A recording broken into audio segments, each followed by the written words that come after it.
MS is a serious, chronic and debilitating disease. This movie outlines our current knowledge of the pathophysiology of MS and describes the mode of action of interferon beta treatment in relation to these processes. The cause of MS remains unknown.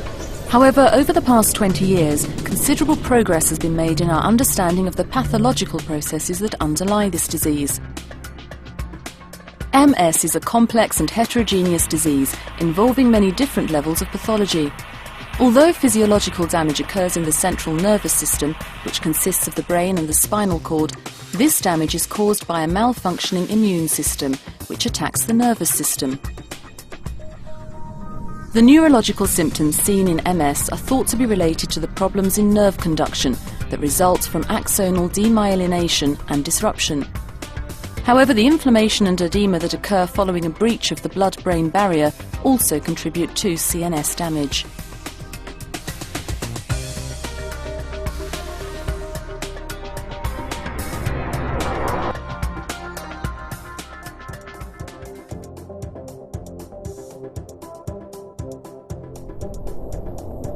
In MS, the immune response is initiated outside the CNS, when an antigen, resembling a self-antigen such as myelin, is phagocytosed by a macrophage and subsequently presented to a T cell.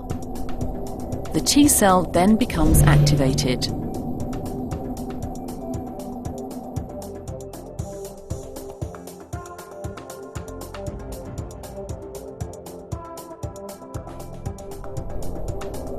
Rebif binds to specific receptors on antigen-presenting cells and T cells. This reduces the expression of molecules that are required for antigen presentation and decreases T cell activation.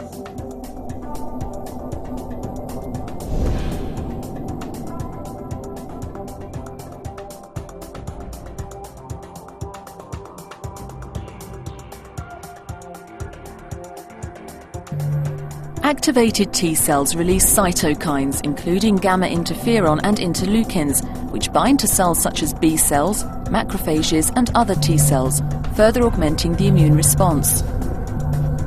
These cytokines also cause the expression of surface adhesion molecules, such as VCAM on the endothelial cells lining the blood vessels. Activated T cells express VLA4 molecules, which can bind to VCAM, allowing the T cell to pass through the blood-brain barrier into the CNS.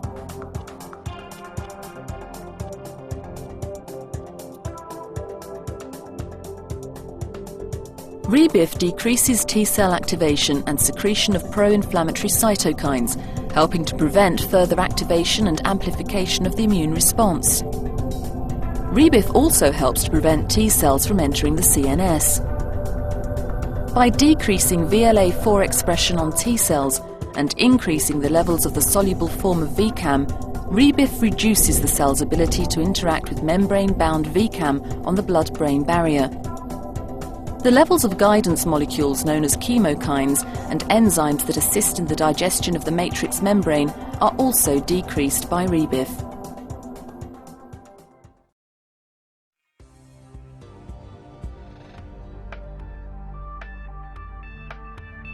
In the CNS, activated T cells continue to release pro-inflammatory cytokines locally, and this contributes to increased permeability of the blood-brain barrier. Other immune cells, including B cells and macrophages, also enter the CNS through the blood-brain barrier, further enhancing the local immune response against myelin. B cells produce antibodies that directly attack myelin and oligodendrocytes, while macrophages function within the CNS to phagocytose myelin.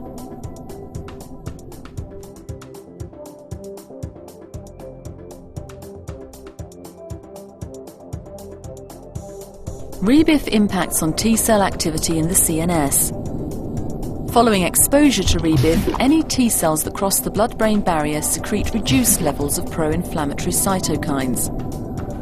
Rebif's ability to reduce the levels of pro-inflammatory molecules decreases activation and reduces the number of inflammatory cells within the CNS.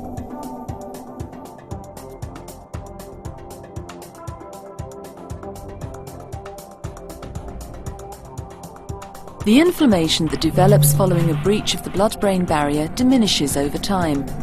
This allows repair processes to be effected and symptoms improve. Ion channels redistribute along the axons. Oligodendrocytes proliferate and some remyelination takes place. The ability of Rebif to reduce inflammation helps to promote this recovery.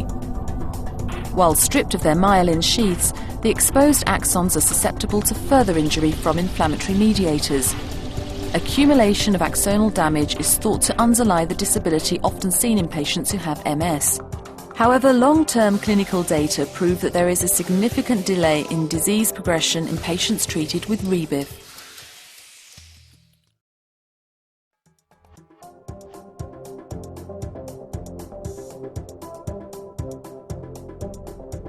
As we have seen, the pathology of MS involves many different pathways and levels of cellular interactions, presenting a huge range of possible targets for therapeutic interventions. However, if we view the pathogenesis of MS in terms of 4 key aspects, we can see that there is considerable variation in the extent to which the different treatments for MS are able to provide multi-level protection from disease activity. On the basis of research to date, glatiramer acetate is known to alter T-cell activation and may promote the development of anti-inflammatory T-cells. Natalizumab, a targeted immunosuppressant, acts on a single aspect of the MS disease process by blocking VLA4 and thus preventing T-cells from travelling into the CNS. In contrast, Rebif has been shown to act upstream of these treatments and impacts on 4 aspects of the disease process. Rebif is known to reduce T-cell activation and proliferation. Rebif also decreases the secretion of pro-inflammatory cytokines. Rebif prevents inflammatory cells from travelling into the CNS. By decreasing the number of immune cells inside the CNS, Rebif reduces neuronal damage and delays disease progression. Until the cause of MS is uncovered and a primary molecular target can be identified, treatments that target several different aspects of the disease process may offer considerable advantages over those that affect only 1 or 2 aspects. By targeting the pathogenic mechanisms of MS in both the CNS and the periphery, Rebif provides a strong foundation for optimizing therapy.